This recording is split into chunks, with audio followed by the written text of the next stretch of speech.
श्री स्वामी समर्थ. नमस्कार. ज्योतिषिंगे या आपल्या चॅनेलवर तुमचे स्वागत आहे. मित्रांनो, स्वामी समर्थांच्या आयुष्यातील अशा अनेक लीला आहेत ज्या आपल्याला थक्क करतात.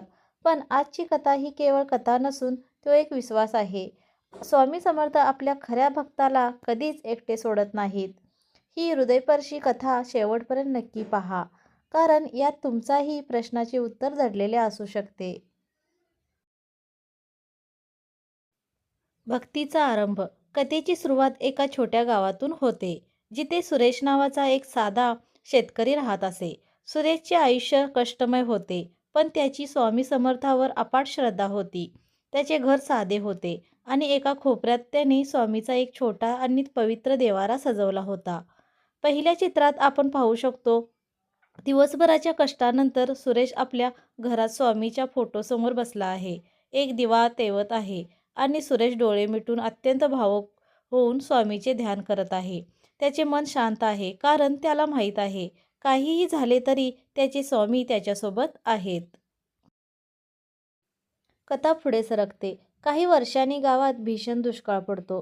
सुरेशचे शेत वाळून जाते. तो आणि त्याचे कुटुंब अत्यंत गरिबीत दिवस काढू लागतात. सुरेशच्या पत्नीचे निधन होते आणि आता सुरेशला त्याचे कुटुंब चालवणे अशक्य होते.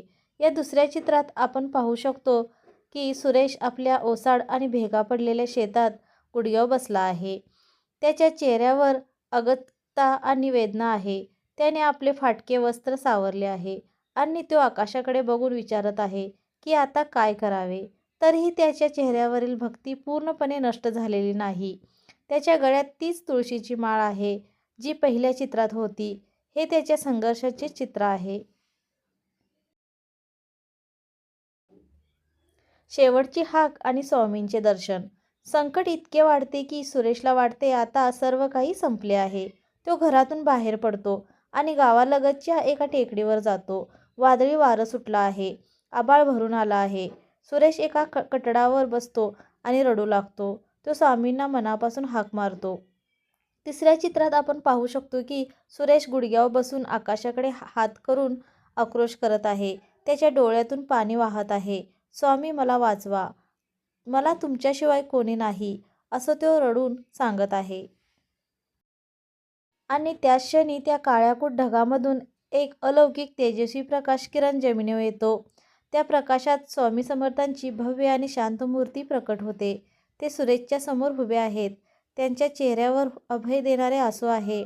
स्वामीने आपली काठी जमिनीवर टेकवली आहे आणि त्यांचा दुसरा हात सुरेशला आशीर्वाद देण्यासाठी वर उठला आहे. हे सुरेशच्या आयुष्यातील सर्वात महत्त्वाचे दर्शन आहे. स्वामींना समोर पाहून सुरेशचे भान हरपते. तो धावत जाऊन स्वामींच्या चरणावर पडतो. त्याचे सर्व दुःख, सर्व भीती नाहीशी होते. स्वामी त्याला प्रेमाने जवळ घेतात. या चौथ्या आणि सर्वात हृदयस्पर्शी चित्रात सुरेशने स्वामीच्या कमरेला घट्ट मिठी मारली आहे. त्याचे तोंड स्वामींच्या अंगावर लपले आहे आणि तो रडत आहे. पण हे रडणे आता सुखाचे आहे. स्वामी आपल्या भक्ताला आपल्या विशाल हृदयात सामावून घेत आहेत. त्यांचा एक हात सुरेशच्या पाठीवर फिरत आहे. जणू काही ते म्हणत आहेत, भिवू नकोस, मी तुझ्या पाठीशी आहे. स्वामीच्या दिव्य प्रकाशाने सुरेशचे दुःख आणि काळे जग उजळून निघाले आहे. हे चित्र दाखवते की स्वामी खरोखरच भक्ताला कधीच सोडत नाहीत.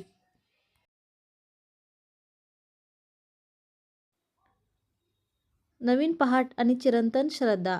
स्वामींच्या स्पर्शाने आणि आशीर्वादाने सर्व काही बदलून जाते. गावात पाऊस पडतो. शेत पुन्हा हिरवेगार होतात. सुरेशचे आयुष्य पुन्हा आनंदी होते. पण यावेळेस त्याच्याकडे फक्त शेती नाही, तर स्वामींचा चिरंतन आशीर्वाद आहे. पाचव्या आणि शेवटच्या चित्रात आपण पुन्हा एकदा सुरेशच्या घरात आहोत. त्याच देवाऱ्यासमोर. पण आता वातावरण बदललेलं आहे. सुरेशने नवीन कपडे घातले आहेत आणि त्याचा चेहरा आनंदाने फुलला आहे. तो आणि त्याची दोन्ही मुले, जे आता मोठे झाले आहेत, देवासमोर बसले आहेत. देवाऱ्यात स्वामींचा तोच फोटो आहे ज्याला पहिल्या चित्रात सुरेश पूजत होता.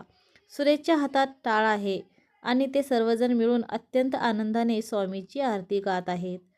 घरातील वातावरण पवित्र आणि उत्साही आहे. हे चित्र सिद्ध करते की स्वामी समर्थ भक्ताला कधीच सोडत नाहीत. त्यांची कृपा सदैव भक्तांच्या पाठीशी असते. तर ही होती सुरेशची कथा.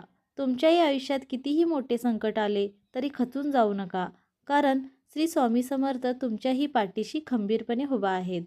फक्त त्यांना मनापासून साथ घालायला हवी. तुम्हाला ही कथा कशी वाटली कमेंटमध्ये लिहा. श्री स्वामी समर्थ नक्की लिहा. आणि अशाच प्रेरणादायी कथा व माहितीसाठी आपल्या ज्योतिषिंगे चॅनेलला नक्की सबस्क्राईब करा. भेटूया पुढच्या व्हिडिओमध्ये. तोपर्यंत स्वामी नामात राहा. श्री स्वामी समर्थ.